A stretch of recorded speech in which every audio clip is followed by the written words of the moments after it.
I clearly recall when I got my first checking account and was able to write my very first check. It was one of those rites of passage for young people. These days, it's probably a debit card instead, but hopefully the significance is still the same. The checkbook or debit card was actually the finish of a process, though the process of opening a bank account in our own name. In QuickBooks, we will need to create new bank accounts too.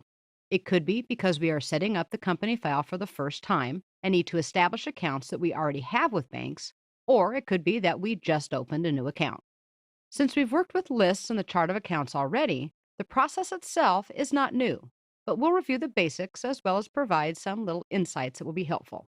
We can access the chart of accounts from the list menu, but we can also move to the right-hand side of the homepage navigator and simply click or tap the chart of accounts icon. Let's go ahead and maximize the window to make it easier to see things. And we can see very clearly at the top of the list that we currently have three bank accounts: checking, savings, and petty cash, because on the right-hand side, they are designated as such. To create a new account in the chart of accounts, which is specifically going to be a bank account, we'll move to the bottom left of the screen, expand the account button, and choose new. While the basics of accounting are always the same, that an account gets debited and credited through double entry bookkeeping, there are certain features that are more appropriate for some types of accounts.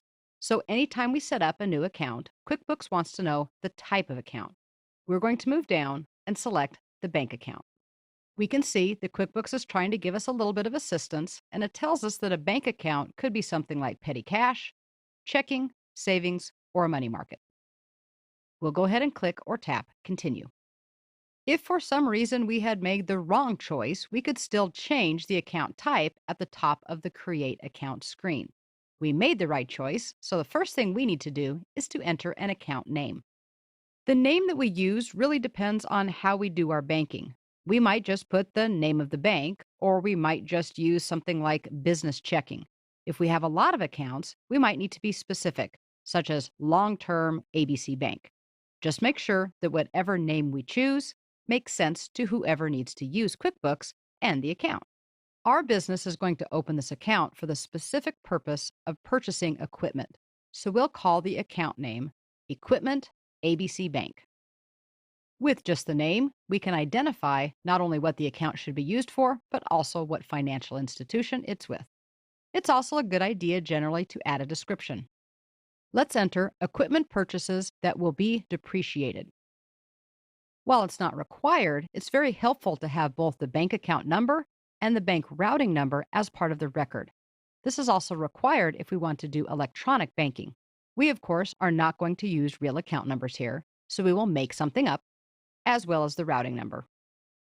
The tax line mapping is something that you should probably discuss with your accountant if there's any question. Since this is a bank account and it's going to hold the equivalent of cash, we're going to leave it as cash assets. The next thing we need to do is click or tap the Enter Opening Balance option. This opens a small window asking us for the opening balance for the account. If it's a brand new account, we can enter 0 and the date that we opened the account, or if we opened it with a deposit, then of course we would put that amount as well. If it's an existing account, then we want to enter the date and balance that was on the last bank statement that we received before our start date in QuickBooks. Now let's just clarify that one more time. This is not going to be the current balance of the account. It needs to be the ending balance as of the last statement. Of course, the date needs to match wherever we got that balance value from as well. The reason this is important is because we need to start reconciling the accounts, and this information is the basis for reconciliation. We happen to open this particular account with a $500 balance, not a lot, but enough to get us started, and the date is going to be the end of the last month. Remember, we're working in a sample file that uses 2019 as the current year. So we'll go back to November 30th. With that, we have configured the opening balance. It brings us back to the Create Account screen, and now we can click or tap Save and Close for the account itself. When we save, we might be prompted for online services like we are here. Online services are a wonderful way to help track and manage bank accounts much more simply and save a lot of data entry time. But for now, we are not interested, so we'll just click No. We can see that our new bank account appears with all of the other bank accounts. It's ready to use, and if we simply double click, we're presented with the register for the account.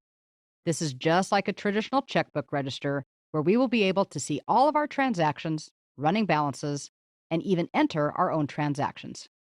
With that, we've created our bank account and it's ready to go.